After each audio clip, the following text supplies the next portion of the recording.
바울은 지난주에 이어서 계속해서 말씀을 전하면 그 아굴라와 브리스길라 가정에서 함께 먹고 자며 그렇게 지냈습니다. 그러면서 매 안식일마다 회당에 가서 말씀을 강론하고 또 헬라인들에게 권면하였다고 누가는 기록하고 있습니다. 4절입니다. 같이 읽겠습니다. 4절 말씀 같이 읽겠습니다. 안식일마다 바울이 회당에서 강론하고 유대인과 헬라인을 권면하니라. 누가는 안식일마다 바울이 회당에서 강론하고 유대인과 헬라인을 권면하니라 라고 기록을 하고 있습니다.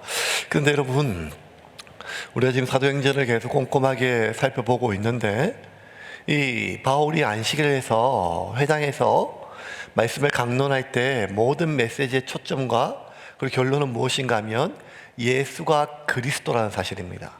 정확하게 얘기하면 나사렛에서 태어난 목수 아들 예수가 우리가 기다리고 기다렸던 구원자 메시아, 즉 기름 부으심을 받은 구원자라는 사실이죠. 이것이 바울이 전하고자 하는 복음의 그 모든 메시지의 핵심이었습니다. 그런데 지금 이 바울이 회당에서 말씀을 강론하고 그리고 헬라인을 권면했다. 구약의 성경을 하나하나 설명하고 헬라인들을 권면하다, 가르치고 토론하였다라고 기록하고 있어요. 이 바울의 모든 메시지의 핵심은 예수가 그리스도인데, 근데 그 메시지보다 오히려 하나하나 성경을 하나하나 가르치고 있다는 것입니다. 왜 그랬을까요? 이것은 바울이 어디를 가서 회당에서, 특별히 회당에서 유대인들에게, 그리고 유대교로 개종한 그러한 이방인 그리스도인들, 이방인 유대교인들에게 복음을 전할 때 나사렛에서 태어난 목수 아들 예수, 특별히 십자가에서 나무에서 죽은 그 예수가 우리가 기다렸던 메시아다라고 하는 메시지는 마치 현장에 있었던 유대인들이 받아들이기는 어떤 거부감이 있었는가 하면 마치 신천지의 이만희가 우리가 진짜 기다렸던 메시아다라고 하는 그러한 혐오감이 들 정도의 말이었습니다. 특히 유대인들은 나무에서 죽은 것, 그 저주받은 일이었거든요. 그런데 나무에서 죽은 저주받은 그 갈릴리의 청년이, 그 남자가 우리가 기다렸던 메시아다라는 말은 유대인들이 굉장히 받아들이기에 끄리끼는 일이었고, 더군다나 이 이방인 헬라인들의 의식 속에서는 하나님의 아들은 굉장히 멋있고 마치 어벤져스 영화에 나와 있는 영웅처럼 뛰어나고 그러한 굉장히 흠모할 만한 어떤 그러한 것들인데, 그냥 너무나 초라한 가난한 목수 아들이고 십자가에 달려 죽었다는 것이 굉장히 미신적이고 굉장히 어리석은, 마치 이단 사이비에 어떻게 저렇게 쉽게 빠지나 하는 정도의 생각이었죠. 그래서 바울인 고린도에 보내는 편지에 십자가에 대해서 그가 복음을 전할 때 어떤 유대인들과 헬라인이 끄리낌이 있는지 이렇게 말씀했습니다. 1장 22절 23절 같이 읽겠습니다. 유대인은 표적을 구하고 헬라인은 지혜를 찾으나 우리는 십자가에 못 박힌 그리스도를 전하니 유대인에게는 거리끼는 것이요 이방인에게는 미련한 것이로되. 그러니까 유대인들에게는 꺼리끼는 것, 그리고 이방인들은 미련한 거예요.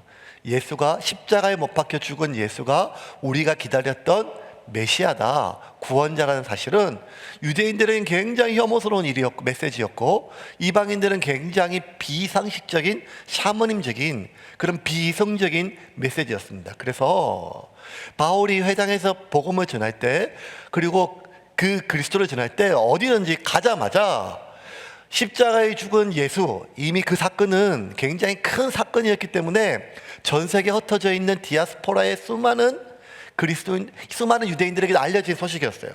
그래서 그들에게 바로 그 십자가에 죽은 예수가, 나사렛 예수가 메시아다라고 바로 전하기보다는 차근차근 구약에 있는 수많은 메시지들을, 수많은 예언들을 하나하나 인용하면서 이것이 어떻게 나사렛 예수와 연결되어지는지를 차근차근 설명하는 것이 회당에서 이 바울이 복음을 전하는 방식이었습니다.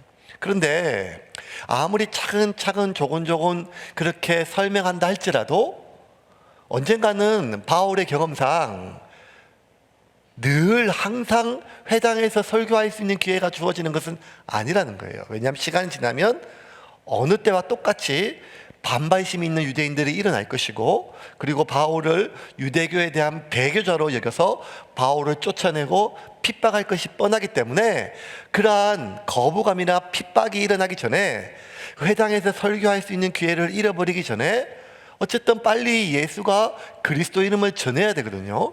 그런데 고린도에서 1년 6개월, 18개월을 머물렀는데 수주 동안 회당에서 구약을 강론하고 그리고 헬라인들과 이방인들을 권면하였다고 얘기를 했어요.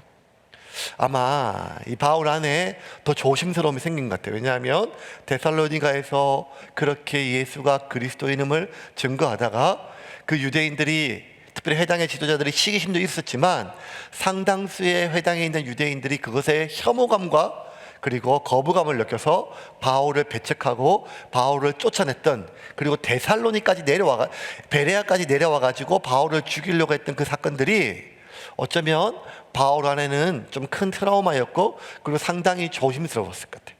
또 하나, 이 고린도 오기 직전 아데네에서 특별히 마지막 복음을 전했던 광장 설교, 아레오바구에서 바울이 가장 공을 들였던 그 설교에서도 예수를 영접한 사람들이 너무 소수였다는 사실이 어쩌면 바울로 하여금 예수가 그리스도이라는 사실을 밝히기에 조금 더 주저되거나 아니면 과정이 필요했다고 생각될 수도 있죠. 어쨌든 바울은 수주 동안 계속해서 이 예수가 그리스도임을 밝히기 위한 과정을 지금 밟고 있는 것이었어요. 그런데 갑자기 어느 주일에, 어느 안식일에 바울이 예수가 그리스도임을 밝히겠다는 거예요.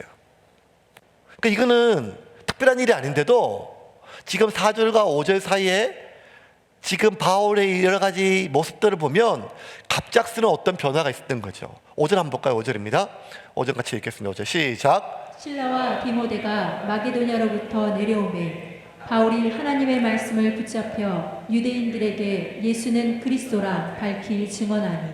자, 누가는 지금 바울이 예수가 그리스도임을 설교했다, 전했다 하지 않고 증언했다는 말을 썼어요. 증언했다. 그 전까지는 강론하다, 건면하다 그랬는데 지금은 톤이 바뀌어서 증언하다. 그러니까 갑자기 어느 순간 바울이 강론하고 건면하는 것보다 좀 더 나가서 증인의 모습으로, 그러니까 증언은 증인으로 자기가 보고 들은 것을 말하고 선포하는 것이거든요. 그 이전에는 강론하고 건면한 것은 하나하나 설명하고 단계를 밟아가는 과정이었어요. 밟아가는. 그런데 왜 갑자기 바울이 예수가 그리스도임을 증언하였을까요? 선포하였을까요? 그 이유에 대해서 누가는 5절에 실라와 디모데가 마게도냐부터 내려오매 바울이 하나님의 말씀에 붙잡혀 유대인에게 예수는 그리스도라 밝히 증언하니. 하나님 말씀에 붙잡혔대요. 근데 이것도 참 이렇게 이해하기가 쉽지 않은 구절이에요. 왜냐하면 바울만큼 하나님 말씀에 붙잡힌 사람이 어디 있겠습니까? 바울은 열매의 힘으로 살아가는 사람이 아니라 소명의 힘으로 살아가는 사람이고, 바울은 그 누구보다 하나님 말씀에 붙잡혀 있는, 내가 전한 이 복음 외에 다른 복음을 전하는 자는 하늘에서 내려온 천사랄지라도 저주를 받을지라 할 정도로 그 누구보다 이 말씀과 복음에 강력하게 붙잡혀 있는 사람인데 왜 유난히 말씀에 붙잡혔다라고 얘기를 할까요? 이 붙잡히다는 단어가 시나코라고 하는 단어인데요. 시네코라고 하는 단어인데, 이 시네코라는 말은 사로잡히다, 강력하게 임하다 뭐 이런 뜻이에요. 그러니까 아마 지금 원래 누구보다 강력하게 하나님 말씀에 붙잡혀 있던 사람이 이 바울이 어떤 계기가 있어서 더 강력하게 하나님 말씀에 대한 확신을 가지고 더 열정적으로 예수가 그리스도임을 전했다는 거예요. 무엇 때문에? 신라와 디모데가 마게도냐로부터 내려오매. 여러분, 그 사도행전 계속 보면 지금 우리가 특별히 바울의 2차 전도 여행은 유럽이죠. 마게도냐 사람이 건너와서 우리를 도우라고 하는데, 그런데 우리가 조금 기억할 게 있는 무엇인가 하면, 현재는 그리스가 이렇게 하나로 통태하게 됐지만 이 바울 당시에는 그리스가 이 북쪽은 마케도냐라 불렀어요. 그러니까 빌립보, 베레아, 그 다음에 뭐 데살로니가 뭐 이런 도시들은 마케도냐예요. 그 다음에 남쪽 고린도, 뭐 아테네, 뭐 올림피아 이런 것을 아가야 지방이라고 했어요. 마치 북이스라엘, 남유다, 뭐 저쪽 함경도, 뭐 영남 이렇게 나누는 것처럼 당시에 그리스는 두 쪽으로. 그래서 아가야 지방이, 남쪽에 아가야 지방, 북쪽에 마케도냐 지방 엄명하게 갈라져 있었죠. 지금 바울이 제일 먼저 도착한 것은 그리스의 북부 마케도냐 지방이었어요. 그래서 빌립보, 데살로니가, 베레아, 그리고 급하게 쫓겨나가지고 도망친 것이 아가야 지방. 첫 번째가 아테네, 그 다음에 고린도, 그 옆에 있는 올림피아 뭐 이런 도시였어요. 그래서 지금 바울은 고린도에 있죠. 남쪽 아가야 지방에 있죠. 그리고 그 위에 있는 북쪽에 있는 마케도냐 지방에 남겨두었던 이 실라와 디모데가 바울에게 온 거예요. 그러니까 목숨 걸고 수많은 고난을 받았고 아픔을 받았던 그러한 전우죠, 동지죠. 그렇게 핍박받았던, 하지만 떨어졌던 그 형제들이 다시 만났으니까 얼마나 반가웠겠어요. 그거는 뭐 말할 나위도 없지요. 그런데 더 바울이 힘을 얻었던 건 무엇인가 하면, 더 기다렸던 건 무엇인가 하면, 이 마케도냐 지방에서 내려왔던 이 실라와 디모데를 통해서 듣게 됐던 마케도냐 지역에 있는 남겨둔 교회의 소식들이었어요. 핍박받는 데살로니가, 그러니까 빌립보, 베레아 성도들과 교회 소식들이 더 궁금했죠. 바울은 데살로니가에서 야반 도주하듯이 야반 도주했죠. 그렇게 밤중에 도망쳐 나왔습니다. 그리고 베레아에서도 마찬가지였죠. 이제 막 예수를 갓 영접했던 그러한 성도들을 버려두고 도망갔어요. 어쩔 수 없죠. 바울을 살기 위해서, 복음이 전거되기 위해서.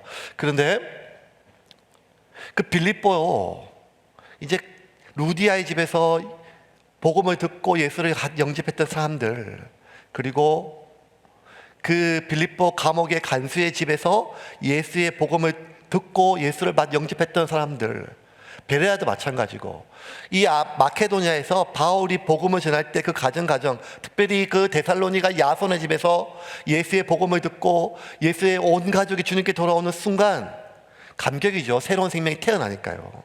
전도자한테, 그리고 선교사한테 이것보다 더 큰 감격은 없습니다.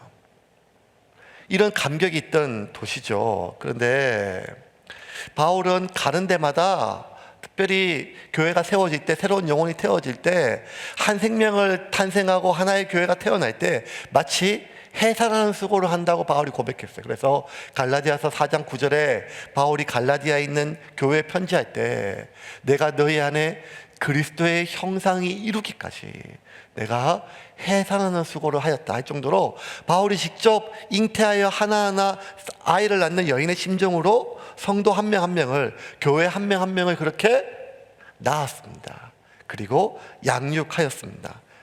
빌립보의 교회가 태어났어요. 데살로니가의 교회가 태어났어요. 베레아의 성도들이 태어나고 교회가 태어났습니다. 그런데 바울이 이제 막 태어난 갓난아기 같은 그 핏덩어리를 버려두고 도망가야 하는 애끓는 어미의 심정처럼 바울 역시 이제 갓 태어난 성도들과 갓 태어난 그 여린 교회들을 버려두고 남겨두고 신라한테 맡기고 디모데한테 맡기고 누가한테 맡기고 도망쳐 와야 됐거든요. 그러니까 그 도망쳤던, 핏덩이를 남겨두고 어쩔 수 없이 도망쳤던 그 어미가 애끓는 심정으로 도대체 살아있는지, 먹고 있는지 뭘 입고 있는지 그러한 자녀에 대한 애끓는 심정으로 소식을 기다리듯이 지금 바울은 이 마케도냐를 떠나서 아가야 지방 아테네에 있지만 그리고 고린도로 왔지만 늘 마음은 어디에 있는가 하면 자기가 남겨두고 떠났던 그 빌립보 성도들, 그 데살로니가 성도들, 그 교회들, 그 베레아의 성도들과 교회들이었어요. 살아남았을까? 이 핍박 가운데, 이 환난 가운데 그 교회가 남았을까? 성도들이 견디고 있었을까? 이런 것들이 늘 있었죠. 그래서 이 베레아에서 아테네로 넘어오자마자 베레아에 있는 성도들이 아테네까지 이 바울을 같이 그 여행에 동참해 줬거든요. 그리고 다시 아테네 도착하자마자 베레아 성도들을 돌려보낼 때 바울이 제일 먼저 그들에게 부탁한 것이 무엇인가 하면 실라와 디모데를 속히 나한테 좀 오라고 해서 그 남겨뒀던 베레아와 그리고 데살로니가와 그리고 저쪽에 있는 빌립보 교회 성도들 소식을 알려달라고 그렇게 간절히 부탁을 했어요. 사도행전 17장 15절 말씀 우리 살펴봤자 한 번 더 보겠습니다. 같이 읽겠습니다. 바울을 인도하는 사람들이 그를 데리고 아덴까지 이르러 그에게서 실라와 디모데를 자기에게로 속히 오게 하라는 명령을 받고 떠나니라. 속히 와서 자기를 도우란 말이 아니라 빨리 와서 그 소식 좀 전해주라. 그리고 실제로 실라와 디모데는 와서 소식을 전해주고 아테네에 다시 떠나가지고 실라는 빌립보로 디모데는 데살로니가를 가서 성도들을 돌보고 섬기기 시작을 했습니다. 그런 바울에게 실라가 이제 한참 지나고 나서 실라와 디모데가 고린도까지 내려왔어요. 그런데 얼마나 반가웠겠어요. 얼마나 좋았겠어요.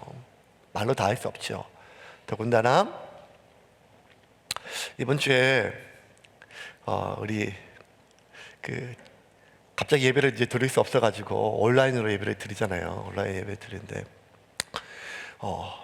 이번 주만큼은 저보다 주목사님보다 세원교회에 가장 필요한 사람이 누군가 하면 우리 멀티 팀장 정훈 형제였거든요. 예. 정훈 형제 없으면 다 안 돌아가고 특별히 안 되니까요. 지금 보니까 제가 예배 직전에 보니까 실시간으로 한 70여 명 지금 이 예배 동참하고 있는데 이제 아마 그 하나로 여러 명이 같이 보는 가족들이 많으니까 지금 대다수가 지금 이 예배 동참하고 있어요. 근데 정훈 형제가 어떻게 영적인 능력이 있었는지 열흘 전에 괌으로 피신해 있었습니다. 그리고 어쨌든 휴가로 가서 지난주 예배 못 오고 이번 주 목요일날 들어오기로 얘기했었는데 여러 사정을 얘기하고 정훈 형제한테 카톡을 보내고 정훈아 이번 주 꼭 와야 된다. 네가 와서 안 되면 큰 엉망이다. 그러니까 정훈 형제가 제가 가서 처리하겠습니다 했는데 수요일날 갑자기 미국에서 한국을 입국 금지시키면 못 갈 수도 있습니다. 이렇게 오는 거예요. 마음이 너무너무 온통으로 막 그냥 그래서 막 그날 진짜 기도해. 하나님 저 바로 같은 트럼프의 마음을 움직이셔서 한국이 입국지가 안 돼서 괌에서 형제가 넘어와야 그래 예배를 드릴 수 있습니다. 막 그 새벽 늦은 시간에 도착한 시간 아침에 눈 뜨자마자 제일 먼저 정훈 형제한테 전화했어요. 왔냐? 그랬더니 정훈 형제가 피곤하니까 예 목사님 왔어요 하는 순간 얼마나 반가운지 이제 됐다.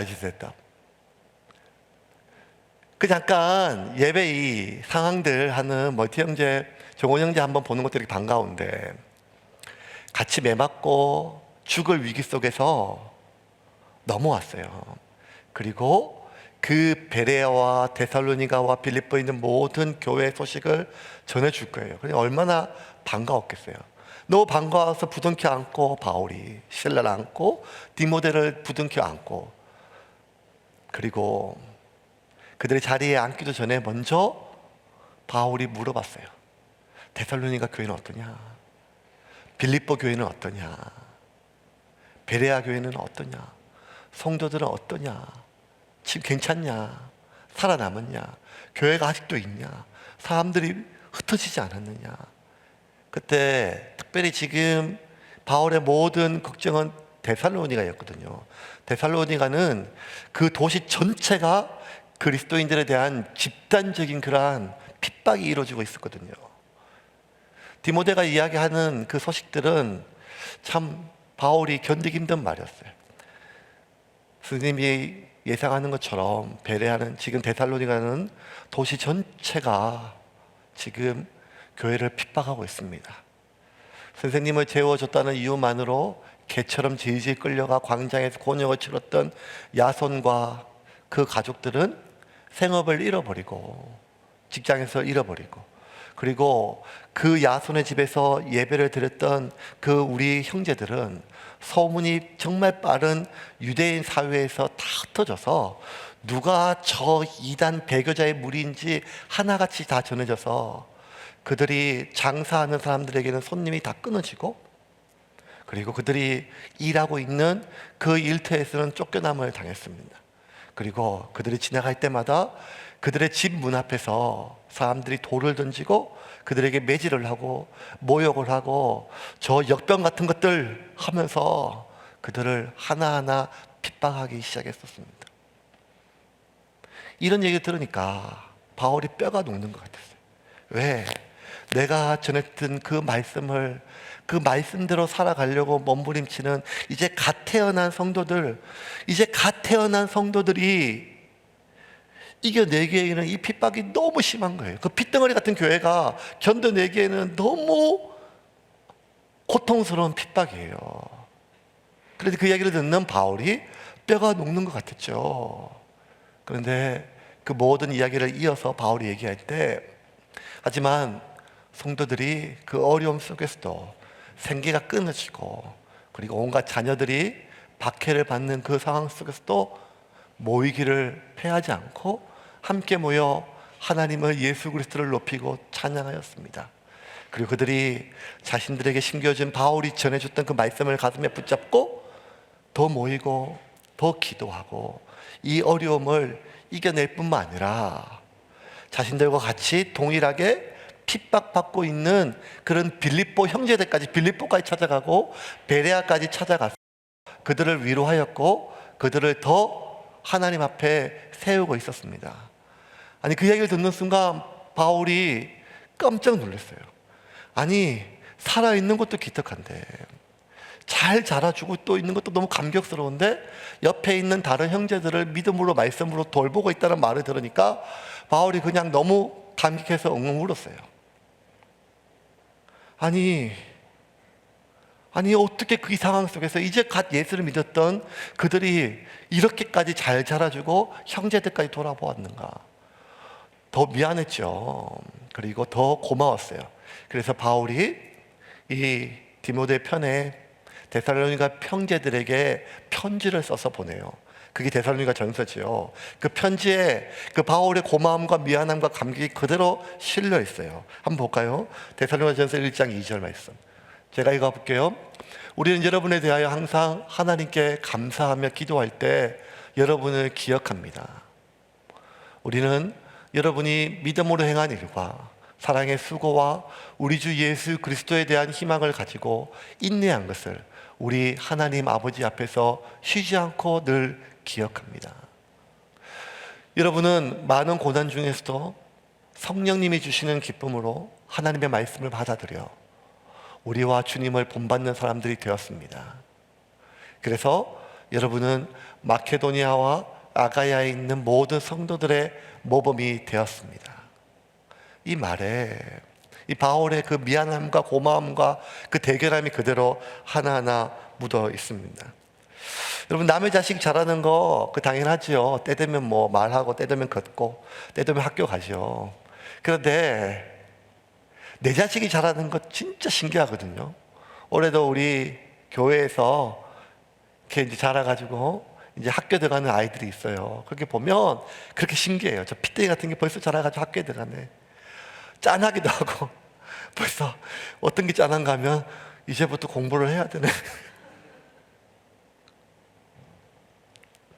예. 그런데 그 신기해, 진짜 신기해요.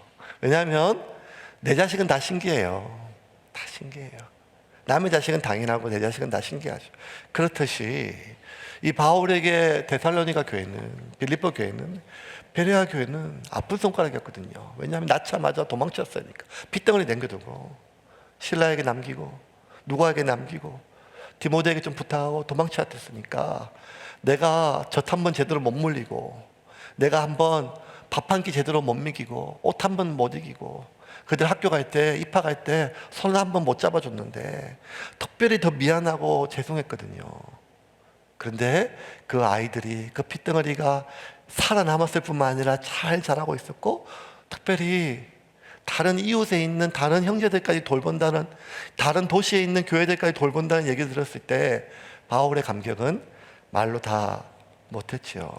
그런데 바울이 더 감격한 것이 무엇인가 하면 이 실라와 디모데가 가져온 것은 마케도냐 지역의 교회들의 소식과 교인들의 소식뿐만이 아니라 그들이 모아온 헌금이었어요. 그들이 그 어려운 가운데 생업이 끊어지고 생계가 끊어지고 직장에 쫓겨난 상황 속에서도 바울이 또 다른 교회를 세우는 이 과정 속에 쓰임받기 위해서 헌금을 모아왔어요. 우리가 계속해서 설교를 통해서 계속해서 우리가 공부하는 것처럼 바울은 그 누구보다 성도들에게 신세 지는 것을 병적으로 싫어하는 사람이에요.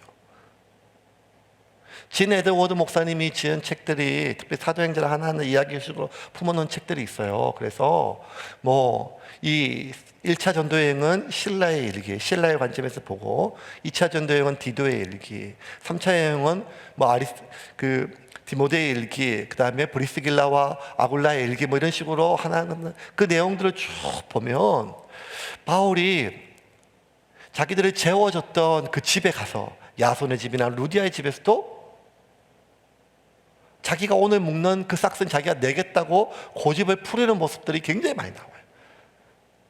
그 정도로 성경에 나와 있는 바울의 모습은 병적으로 교인들에게 짐을 지는 것, 그들에게 신세 지는 것을 싫어하는 사람이었죠. 차라리 온몸에 매를 맞아가지고 등이 터지고 내가 그의 골마 터져가지고 지금 시름시름 죽는 한이 있더라도 내가 오늘 자는 그 방에 그 집에 잠자는 값은 자기 손으로 천막을 수선해서 낼 정도로 병적인 사람이었어요. 그런데 희한한 것은 이렇게까지 자기 손으로 일하고 성도들에게 폐를 끼치지 않는 바울이 한 명 한 명 해산하는 수고를 통해서 영혼을 탄생시키고 하나하나 해산하는 수고로 교회를 개척하고 그렇게 성도들을 양육하고 다음 도시로 가면 희한하게 바울이 떠날 때마다 바울이 개척한 교회에서는 바울이 세웠던 교회는 바울의 이후로 세워진 수많은 교회에서는 바울을 비방하고 바울에 대한 오해와 소문들이 거짓 소문들이 일어나서 바울의 가슴속에 피멍이 될 정도로의 어떤 그런 소식들이 들려와요. 바울을 음해하고 바울을 핍박하는 세력들이 꼭 나타났던 거예요. 그 바울을 음해하고 바울을 핍박하고 바울을 공격하는 세력들이 가장 많이 사용했던 거리가 뭐였는가 하면 바울 그거 사도가 아니다. 그거 정식 사도가 아니다. 누가 세웠냐? 하나님이 세운 사도는 그 유다 빼고 11사도밖에 없다. 하나님 새로 세웠던 성령으로 세웠던 그 사도 외에는 없다. 바울이 지 마음대로 하는 거다. 그리고 두 번째는 뭔가 하면 바울 그거 돈 문제가 복잡해. 성도들에게 돈을 부탁해. 심지어 바울 그거 말만 그렇게 내세우지 결국에는 지 먹고 살려고 그렇게 설교하고 돌아다니는 인간이야. 이런 얘기예요. 이게 얼마나 바울이 힘들겠어요. 그래서 더 바울은 자신이 전하는 이 복음이 조금이라도 해를 받을까 봐, 교회가 개척하는 이 일에 조금이라도 방해를 받을까 봐 어떻게든지 성도들에게 물질적으로 폐를 끼치지 않기 위해서 병적으로 철저하게 노력을 했죠. 그런데 바울이 아무리 노력하면 노력할수록 이런 소문이 더 커졌어요. 특별히 제일 이 소문이 심했던 도시가 어디였는가 하면 고린도였어요. 고린도에서 제일 많이 바울에 대한 오해와 거짓 소문과 억척과 공격자들이 많이 나타났어요. 그래서 나중에 바울이 고린도 교회에 보내는 편지에 바울이 너무너무 서운하고 답답해서 이렇게 적었어요. 한번 볼까요?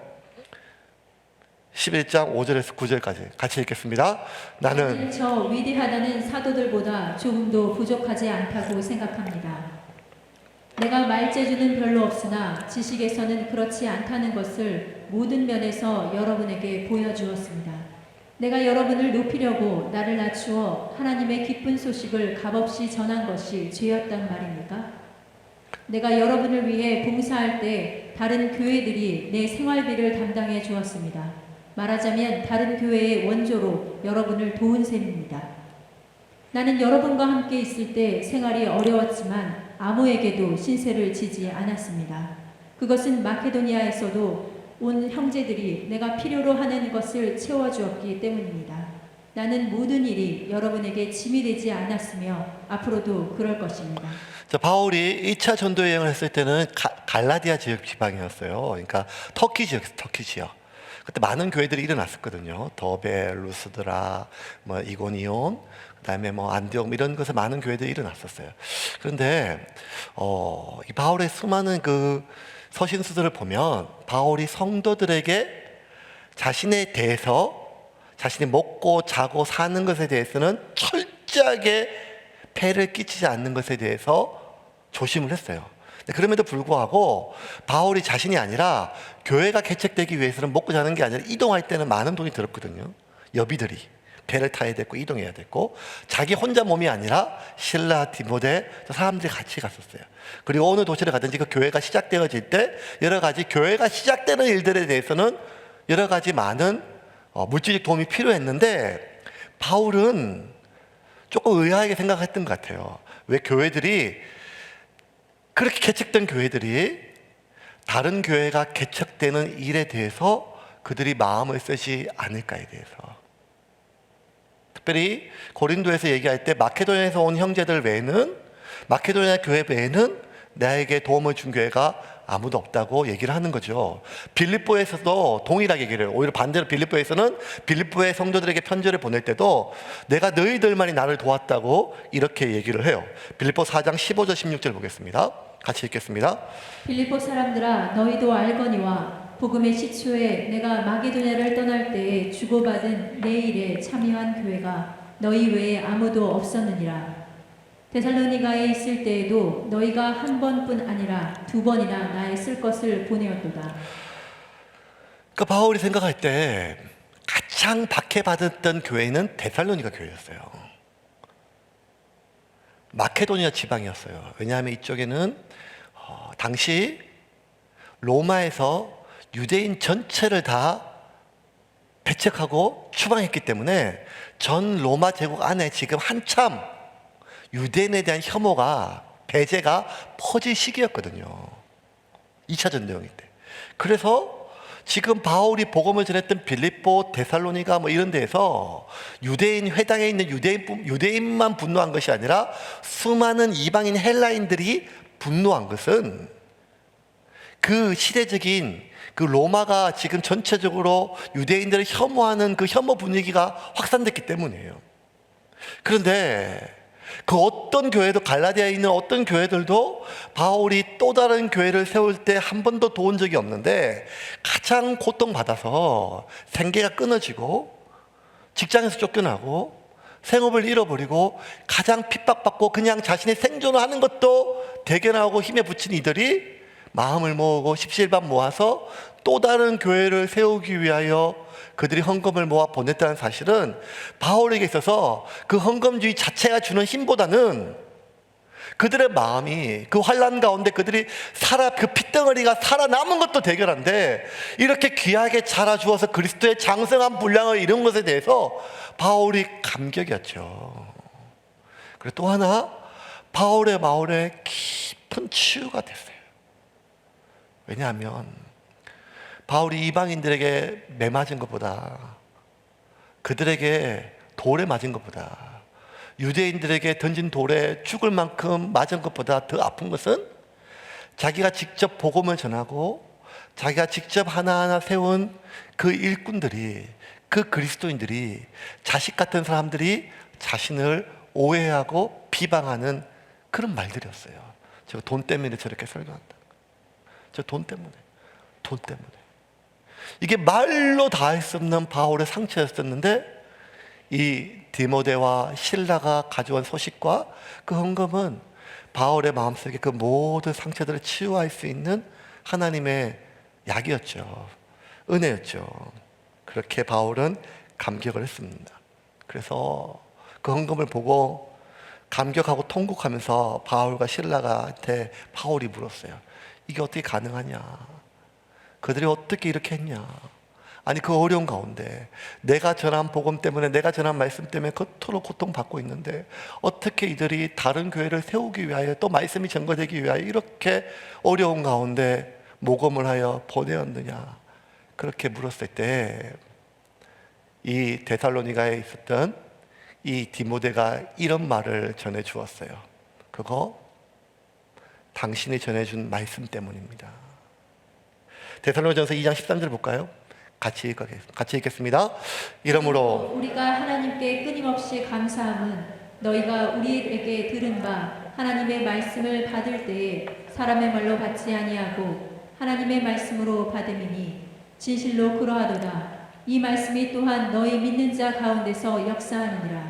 이러므로 우리가 하나님께 끊임없이 감사함은 너희가 우리에게 들은 바 하나님의 말씀을 받을 때 사람의 말로 받지 아니하고 하나님의 말씀으로 받음이니 진실로 그러하다. 이 말씀이 또한 너희 믿는 자 가운데서 역사하느니라. 그들이 바울로 통해서 전해들었던 그 말씀, 디모데를 통해서 전해들었던 그 말씀을 사람의 말로 여기지 않고 하나님이 주신 말씀으로 여기고 그 말씀대로 믿으려고 했을 때 그 말씀이 그들 가운데 역사하는 힘이 강력하였다는 거예요. 바울이 이 이야기를 듣자 자기 지금까지 예수가 그리스도임을 증거하는 일에 있어서 조금 속도를 늦추고 주저하던 마음들을 멈추고 유대인들에게 밝히 설명자가 아니라, 변증하는 사람이 아니라 증언자로 서서 예수가 그리스도임을 증언하였습니다. 왜? 내가 전한 그 말씀 때문에 핍박당하고, 내가 전한 그 말씀 때문에 그들이 의기소침하고, 내가 전한 그 말씀 때문에 그들의 삶이 파괴될 줄 알았었는데, 아니 오히려 내가 전했던 그 말씀 때문에 그들이 말씀에 사로잡혀 그 환난과 어려움과 핍박을 이겨내고 살아남을 뿐만 아니라 잘 자라주어 그리스도의 장성한 분량을 이루고, 그리고 다른 형제들까지 믿음으로 돌본다는 소식 속에 그 누구보다 그 말씀에 대한 확신이 이 바울 안에 불붙듯이 일어났던 것입니다. 그래서 예수가 메시아임을 증언하였습니다. 이제 말씀을 좀 정리하겠습니다.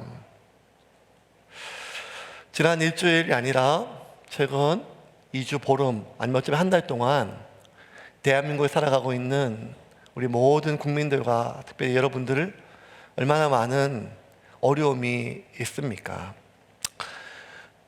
지난 며칠 동안, 또 몇 주일 동안 목양실을 계속 지키면서 하루 종일 인터넷 기사를 보고 제 마음에 들었던 많은 감정이 있지만 큰 감정 크게 두 가지였어요. 하나는 뭔가 하면 불안, 앞으로 어떻게 될 것인가, 나라가, 교회가, 그리고 안 그래도 지금 하루하루를 살아내고 한 달 한 달 살아내기 힘든 세움교회 성도들의 삶이 어떻게 될 것인가에 대한 불안들이었어요. 또 하나는 분노였어요. 분노. 아니 왜? 특별히 이단들에 대해서, 이 상황에 대해서. 그러다가 어떤 좀 희망적인 기사를 보면 마음이 좀 안도가 되고, 아, 다음 주는 예배 드릴 수 있겠구나, 다음 주쯤이면 성도들이, 장사하시는 분들이 조금 낫겠구나. 그러다가 또 어떤 숫자가 보고 확진자 숫자를 보면 또 마음이 무너지고 또 분노가 일어나고, 하루 종일 제 마음을 사로잡았던 수많은 감정들, 안도감 또는 기대감은 어디에 기반한 것인가 하면 현재 상황과 현재 상황이 나타주는 수많은 수치들이었어요. 우리는 분명한 것은 이 코로나 상황은 또 지나갈 것입니다. 또 이겨낼 것입니다. 그리고 이것보다 더 수많은 상황들이 우리 앞에 놓여질 것입니다. 여러분 기억하십시오. 하나님의 사람은 이 수많은 상황에 기반하여 하루 웃고 하루 불안해하며 하루 분노하는 사람이 아니라 오직 하나님의 말씀에 붙잡힌 사람만이 풀은 마르고 꽃은 지나니 영원히 변함없는 하나님 말씀, 그 말씀에 붙잡힌 사람만이 흔들리지 않고 세상이 감당할 수 없는 삶을 살아갈 수가 있는 것입니다.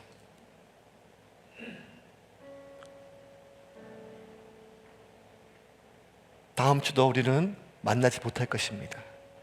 어쩌면 그 다음 주도 어떻게 될지는 모르겠습니다. 하지만 이 어려운 상황 속에 그 마게도니아의 성도처럼 서로를 돌아보고 서로를 위로하며 하나님 말씀에 붙잡혀 그렇게 살아가는 여러분이 되기를 주님의 이름으로 축원합니다.